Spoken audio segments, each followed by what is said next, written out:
నమస్తే అందరికీ. ఎలా ఉన్నారు? నేనైతే బాగున్నానండి. అమ్మ నాన్నల తర్వాత మనకి మొదటి బంధువు మన తోబుట్టువులు, మనతో పాటు పుట్టిన అన్నలు, అక్కలు, చెల్లెళ్ళు, తమ్ముడు.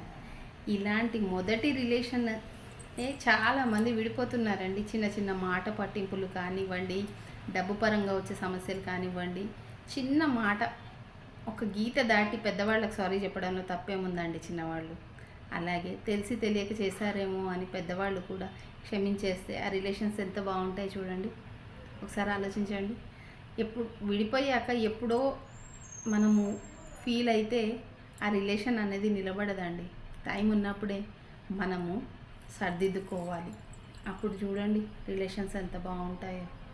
విడిపోతే ఏమొస్తుందండి? కలిసి ఉంటే బాగుంటుంది. అందరితో కలిసి ఉండాలి, అందులో మనం ఉండాలి. అప్పుడే బాగుంటాం. కాదంటారా? ఆలోచించండి.